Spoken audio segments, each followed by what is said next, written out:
Carl Jung was a Swiss psychiatrist and psychotherapist, best known for his development of ideas such as the collective unconscious, archetypes, and introverted extroverted personality types. Though he authored over 20 books in his time, one of them sticks out more than the others when it comes to improving your life on your own. This book, Man and His Symbols, is centered around the idea that, contrary to popular belief, the unconscious mind is constantly communicating with the conscious self, and it is telling you directly how to fix your life. This communication is done mostly by way of symbols, archetypes, and most importantly, dreams. Some people can't remember any of their dreams, and most people do to some degree, but can't remember them for more than a few minutes after waking up. Even then, only a few, very select few, can remember their dreams. After all, why would you? They're just random and meaningless, right?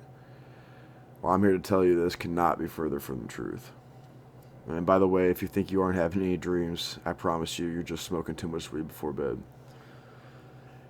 In this video, I'm going to tell you what your dreams mean, how to enhance them, to understand them further, and how to apply the advice to your conscious life.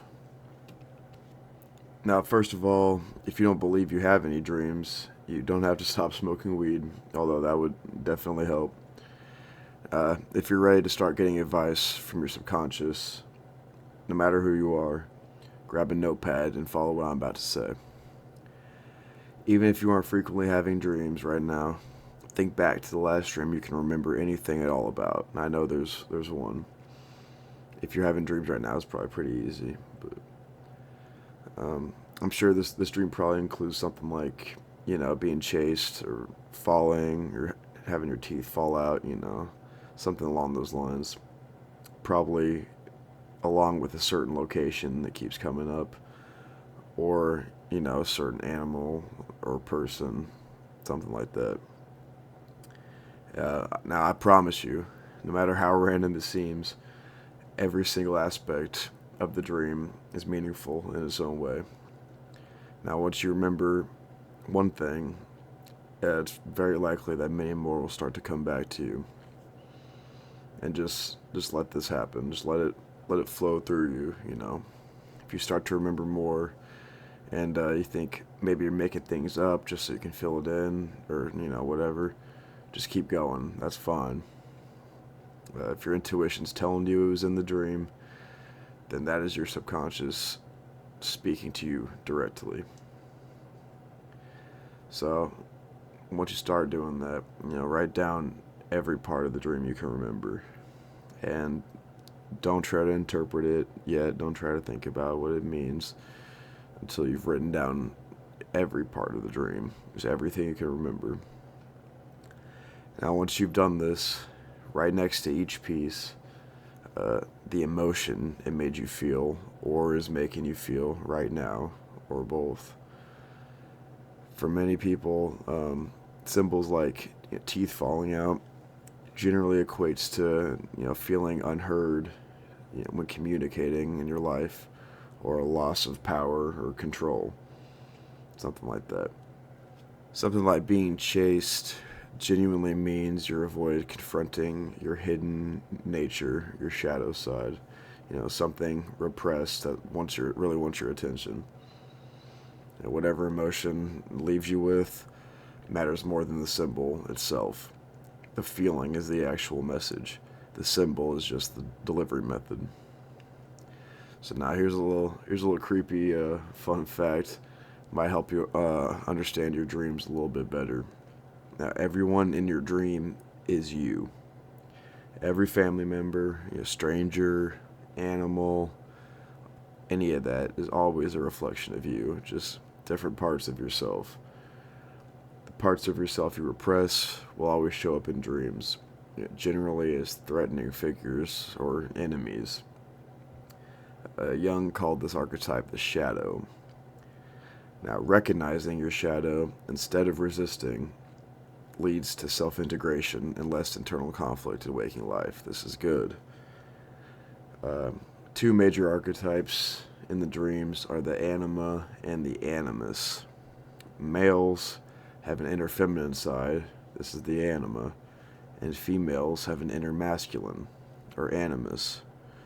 Now, when these appear in dreams as idealized or threatening figures, they signal imbalance in how you're engaging with those qualities in real life. If you're a man and you have a dream, say about a beautiful or seductive woman, that usually means that you're suppressing some type of creativity, emotional expression, or your intuition, something like that, in your waking life. In other words, your feminine energy that you're hiding from.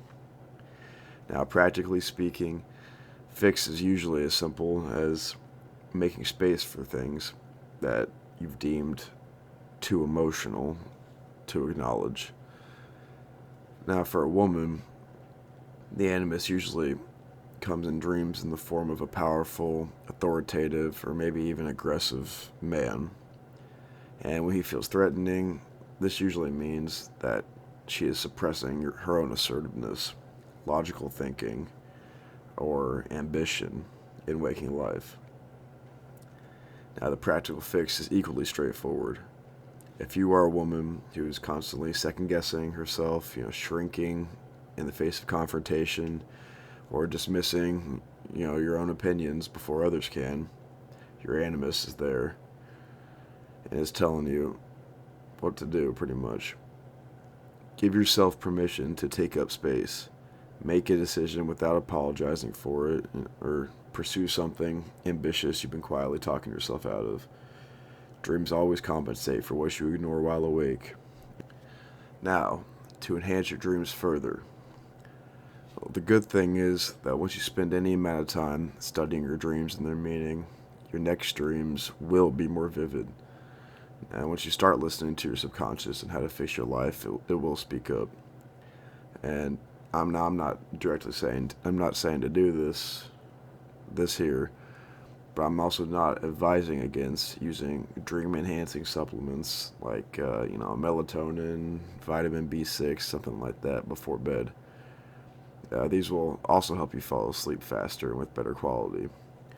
But if you use these, your dreams will be amplified greatly, making them much more vivid, intense, easy to remember. And this does not change the validity of what they signal or mean. Everything in them is still significant.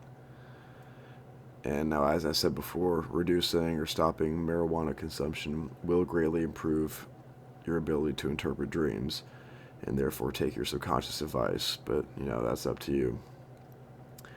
Once you start having dreams frequently, start keeping a journal by your bed at all times, or just, write your dreams down as soon as you can after waking up in your notes app or something, just whatever works for you. Now make sure to ask, what feeling did this leave me with, over what did it mean? And always look for repeating symbols. Those are the most important. These often include the wise old man, the trickster, and the hero.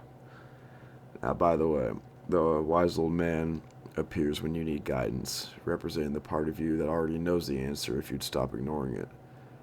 The trickster is the chaotic, rule-breaking figure that shows up when life is forcing you to stop taking yourself so seriously, and the hero appears when you're being called to overcome something difficult, representing the part of you that is capable of doing it whether you believe it or not. Now, universal symbols appear across all people. This is because there have been so many humans over time that we have all been told the same stories and have had the same experiences for eternity, pretty much. The man slaying the dragon represents us overcoming our own self and temptations, like greed or wrath. Stories of Greek gods are all versions of ourselves, overcoming different obstacles that humans have experienced since the dawn of time. Our subconscious interprets and stores these very similarly to each other. Now, recognizing which archetype is appearing tells you what psychological state or challenge you're currently in. So, once you have written down your dream and identified the emotions each symbol left you with, the real work begins in waking life. Because the dream is only half the message. I promise you, you already have all the answers within you. You just have to trust your intuition. You have to have faith. This is how you grow. Now, if a threatening figure is chasing you, ask yourself honestly what you're avoiding, and just face one small version of that thing today, not eventually, today. If your anima or animus is appearing as an idealized or threatening figure, is identify the quality that they represent and deliberately practice it out. How do they make you feel? What does that mean? A man suppressing emotion might simply start by acknowledging one feeling out loud that he would normally brush off, something small like that. Repeating symbols are your unconscious's most urgent messages, so treat them like a persistent friend, tapping you on the shoulder rather than noise to be ignored. The entire point of this process is not to become a dream expert, but to close the gap, pretending to be while awake, and who you actually are, because that gap is the source of most of your conflict, anxiety, and dissatisfaction.